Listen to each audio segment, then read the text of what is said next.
Every Red Sox fan has been on the edge of their seat since the 2022 season started, waiting for their ace, Chris Sale, to return from his most recent injury. And on Wednesday night, after his latest rehab appearance with the Red Sox, that could be made a reality very soon. You are Locked On Red Sox, your daily Boston Red Sox podcast. Part of the Locked On Podcast Network, your team every day.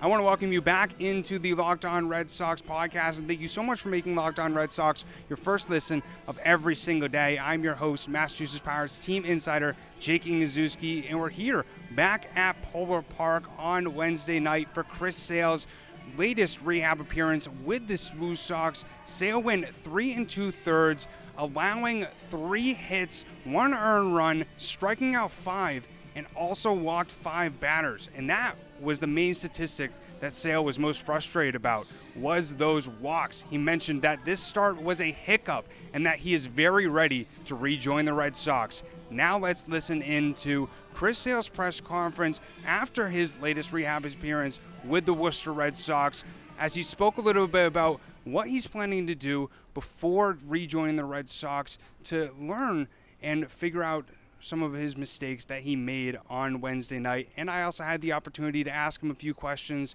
a little bit about how he's changed his preparation after his most recent injury with a stress fracture, and also what are some of his favorite foods at Fenway Park. Let's listen in. Before we get into the Chris Sale interview, I just want to take a second and talk to you about one of my favorite apps that I've used throughout these past few months. It's called the Sports Card Investor app. And I don't know about you, but growing up throughout my life, as a Red Sox fan, as a baseball fan, just as an overall sports fan, I've always been really interested in collecting sports cards and figuring out ways that I could flip them or figuring out the values of them, and just collecting some of the best cards, rookie cards, some of my favorite players. I'll never forget when I got my first Chris Sale rookie card. But with the Sports Cards Investor app, it's completely free, and you can easily browse over 630,000 cards from every sport, with hundreds added more each and every single week. And you can actually check the values of some of your favorite cards with 7-day, 30-day charts, and find the best prices. And you can also buy directly from the app. And it's pretty crazy that you can do all of this with a free app and find some of the breaking stars, prospects debuting, rookie cards, even old players, from the 70s and 80s. And it's been really interesting for me to look through, figure out the values, and be able to find some cards that, I had a hard time being able to find on places like eBay or Amazon. But with the Sports Cards Investor app, it's a great way to find some of your favorite cards and continue to build up your collection. So then you're able to find some of your favorite players from your favorite teams and be able to find some cards that could be really valuable later down the line. So make sure to download the Sports Card Investor app today. It's available for free on Google Play and also the Apple App Store. So go to sportscardinvestораpp.com/lockedon right now and go out and check it out. I hope you enjoy the Chris Sale interview. Not good. Decent at times, just command was bad today, direction was bad. Things that are nothing's easy in this game, but things that are easier to clean up, mechanically go back. I mean, I saw 3 pitches and was like, God, I just out there fishing today. But on the flip side of that, it was good to, have some traffic on the bases, have to pitch some pretty intense innings, guys in, scoring position, and just dealing with stuff. This is all part of it. So, but nothing to hang your hat on, that's for sure. Did you feel physically okay? Did you feel good in the bullpen coming out? What was that like for you? Yeah, it was almost too good. Obviously, having an extra day this week, I had 24 hours to get ready, and I woke up this morning ready for it, and I knew everything was going to be coming out good. Just walking around my house this morning, I felt good. Got here, and it was almost too good. Like I said, I was just battling myself today. Command was all over. Stuff was coming out hot. Stuff was there. It if you saw me, I was just kind of doing this the whole time. Just like, hey, slow it down, calm down, stay back, stuff like that. It's just that didn't work today. Obviously, you want to pitch at Fenway Park. Do you think that could be your next start, or after what happened tonight, do you hesitate at all, or how do you feel about that? If they said obviously you want to pitch there, yeah, but how do you feel? No, tonight doesn't really. It's almost better that this happened in some weird way, because now I know what I have to work on. I know what my miscues are. I know, hey, if I'm not feeling right, or hey, if the ball's coming out hot and I walk 5 freaking guys, it's mechanics, it's direction, it's staying back, those things. If I was coming out here throwing, not sharp, velo down, then we'd have some more questions. But like I said, stuff was there. Just had to corral it and couldn't. Chris, So how ready? What do you think of the slider tonight? It looked like it had the little bit of the wipeout capability that we've seen in the past. Yeah, just inconsistent at all of them. I mean, I had the best fastball, the best slider, and the best changeup tonight, just not consistently. So it was, 1 in 5 pitches was, hey, that one was good. That's not going to fly at the big leagues. I need to clean that up, obviously, this next week in the bullpen and stuff like that. So I'm excited for that task. Like I said, it was there. I just have to work on the consistency, and that's with repetitions, and that's what we're all here. That's what I'm here for. Get reps, and throughout this next week, I might get off the mound a couple times just to feel that out and get my direction back and get everything kind of synced up, because it was good just at spots. It just, like I said, even Abby was saying, man, once it clicked, it just never clicked. So we'll get there. Were you pissed that the umpire didn't have some sense of drama, the moment, the theater, of the beauty of walking off the mound, strike 3 called, and thunder and ovation? I don't know. I'm a pitcher. I think they're all strikes, but it was probably down, honestly. I didn't even look at it. But, again, that stuff's going to happen. They're not going to get them all right. I'm not going to throw them all perfect. You got to deal with stuff like that. We had a couple infield singles, a little excuse me swing. All of that stuff is things you have to deal with. So I'd rather, deal with all that stuff here. And like I said, not a good outing, but good in a work sense of getting back into, hey, competing. Guys on second and third with less than 2 outs, having to go. And figuring stuff out when it's not there, You got a bunch of ideas banging around in your head. As soon as you put that pen to the paper, you're like, ugh. That was today. It's not the end of the world, but we got some work to do. It's obviously been a long. that? It's obviously been a long road for you. How ready do you feel to pitch for the Red Sox? I'm very ready. Like I said, I know today was a little bit of a hiccup, but it's nothing that can't be ironed out. And man, just being there the last couple days with the guys, seeing them, there's some excitement. We got some guys coming up. We got some guys. Obviously, Mayo today. I was a little upset with AC because I told him, I was like, at least push him back so I can see it live. But there's a lot of good things. We got a lot of good, positive energy going. Obviously, great group of guys, good staff. So I just want to be a part of it. I want to get back to doing my job and pulling my weight. Along those same lines, Chris, you mentioned you're already having here. Bayo makes his debut. What does this kind of night mean for the organization moving forward? Well, it's fun. Obviously, me and JT are here. We're on our way back. Which is I'd like to think good for the team. Young guys that come up do a good job, not afraid to throw strikes, not afraid to challenge guys. You've seen Cutter, you've seen Siebel, Wink's been holding it down. So it's exciting to see. And like I said, just positive vibes, good energy, and we're trending in the right direction. Hey, we're Boston Red Sox. We're playing in the East, and we got a shot at the postseason. And just got to get your foot in the door. So that's what we're trying to do. How do you like working with Connor Wong? What are your impressions of him? Very aware. Very aware. He's been great. Obviously, Evo works with him in the offseason and has a lot of good things to say about him. Obviously, having that connection is good. So, and he's been up and down. We've seen him, and just his awareness of the game, paying attention to little things that some guys might not pick up, and just solid back there. Solid. Going to put the bat on the ball too, which is nice. Just to take you back through the outing a little bit, like there were moments when you were visibly frustrated. Was that related to calls, or was that related to execution? No, I honestly don't think he missed one tonight. Yeah. I don't think he missed a single pitch back there tonight. it was all just frustration. I mean, I walked 5 guys. I've gone months without walking 5 guys.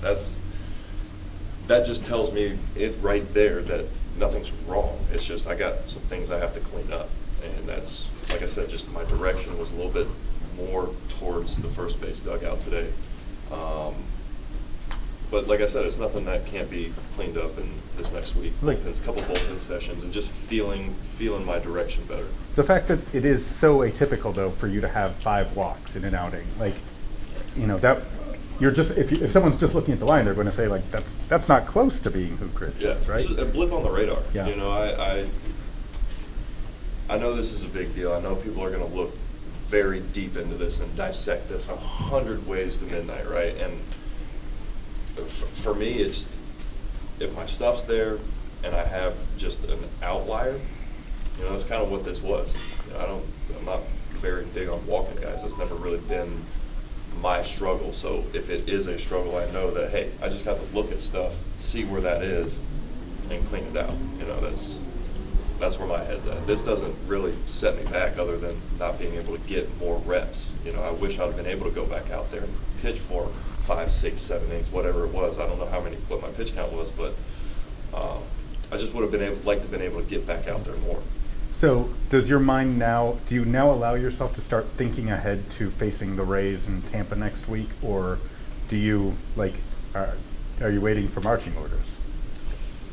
I'm not going to tell you guys that. Keep that a secret. And has this process, you know, not just injury-wise, but overall perspective going through these steps from Portland here, overall, you know, mentally, has this felt like a different type of rehab process than you've gone through in the past? No question. Even guys at spots, you know, up in Portland here, guys are saying, hey, I know today wasn't great, but comparing this to last year, you're in a completely different spot. So just more confidence in myself and my ability. You know, I'm coming back from a major arm surgery last year, a lot of question marks still. And so, yeah, this year's more of just sharpening the sword, not rebuilding it. So with that arm that you have and with the knowledge that you have and that you gained through this whole process, you got to be pretty excited about coming back and just going, right? Yeah, like I said, got a couple things to iron out this week, I know. But yeah, I mean, the excitement's been there. I've been down in Florida doing this with those guys down there, and I loved it. Got up to Portland, did our thing up there, loved it. Obviously, today didn't go great, but I love being around this place. I love being around these guys. But like I said last week, this was all for me to get back up to the big leagues and start doing my job and pulling my weight and trying to win a championship. So this is all great, but that's the big picture, and I need to get back there. After this most recent injury, have you changed your warm-up preparation, whether it's in the off-season or whether it's during pregame? No, the rib thing, man, I'll be completely honest with you. The first day I picked up a ball down in Florida, what was that, like March? I don't know when I started throwing again after that. I haven't felt that since when I picked up a baseball. The first time I started throwing, I didn't feel any of that. So my routine is just getting back to more of what I need to do, getting my body ready for a start, and slinging that thing across the plate as long as I can. Have you gotten any recommendations on how to avoid that in the future? Just sit on my couch and watch TV, I guess, but that's not really my thing either. So stress fracture is exactly what it is. Too much work. So not going to back down from that, though. You know, I got to put in a lot of work to maintain where I'm at, and I enjoy being at somewhat of a high level. So I'm going to keep putting in the work. How much do you believe? You know, you now have a half a season in front of you. How much do you anticipate? How much have you thought about what you can contribute over that remainder? Meaning what? Like, how have you thought ahead to like the impact that you can make on, you know, on what you got? You've talked about how excited you are about what's happening with the team. How much do you think, you know, are you confident that you can be kind of the best version of yourself? Yeah, well, I mean, if I get back to Boston and do what I'm capable of doing, you know, I told him if I take that double-A outing out to the big leagues with me, I'd be fine. This one, stuff-wise, yeah, if I have that stuff, let's roll. Command, obviously, I got to clean that up, but I'm prepared for it. I'm ready for it. And this is my first rodeo, so I'm not nervous about it. anxious, yeah, and you get the butterflies before the game, but after that it's just dominating. And whether that's against a 21-year-old down in Florida, 26-year-old in AAA, or whoever it is up there in the big leagues, it's the same. It's literally the same. What's my thought process? Hand me the ball, fire that thing until someone takes it from me. And that's just compete. That's all I got. It's what I love to do. That's probably the best thing about me is my competition and how hard I compete. So got to bring that to the table. When you get back to Boston, what food are you most looking for to get? Yeah, I'm not joking. Anything. Alan and his crew in Boston, they bring the heat. I'm not every night. I mean, it's the best food I've ever had in the big leagues. No joke. I'm not joking. You come to our post-game spread at Fenway after a game, you will be blown away. What's usually your go-to meal? Oh, breakfast, their hash browns. Oh man, I'm not joking. I'll eat 5 of them. They're about the size of my phone too, and I'll eat 5 of those things before I even get to my breakfast. I hope you enjoyed hearing from Chris Sale in his press conference after his most recent rehab stint in Worcester. But I just want to take a second to talk to you about Built Bar before we end this episode. So you've checked out some of the marshmallow chunks, some of the marshmallow puffs from Built Bar, but they have a brand new delicious flavor. It's called the coconut brownie chunk, the puffs. That's right. And it's chewy, marshmallowy, covered in 100% real chocolate, and it's fluffy like a cloud of coconut brownie goodness. But stop drooling and listen. They're good for you. Low calorie, low sugar, high protein, and all delicious. Coconut brownie puffs are only here for a limited time, so go to built.com now to make sure that you don't miss out. They're going to go fast because they taste amazing. And pretty crazy that all Built Bars have really high protein and which your body absorbs more efficiently and provides tons of health benefits. And it's something that you can eat that tastes good, but it's also really good for you. So go and check out the delicious coconut rich sweet brownies, creamy marshmallow, and go to built.com to order your box of coconut brownie chunk puffs right now. Use promo code LOCK15 and get 15% off your order. Use LOCK15 to get 15% off your order. We greatly appreciate everybody tuning into the Locked On Red Sox podcast and making Locked On Red Sox your first listen of every single day. If you have not yet, make sure to follow Locked On Red Sox on Twitter. It's LO_Red Sox, as well as myself. It's at Jake Iggy, and my co-host Lauren. It's at La with 3 laws, Lauren with 4 R's. But as always, greatly appreciate everybody tuning in. I hope that you have a great weekend and a great rest of your week. We'll end it how we always end it. Let's go Sox. Peace.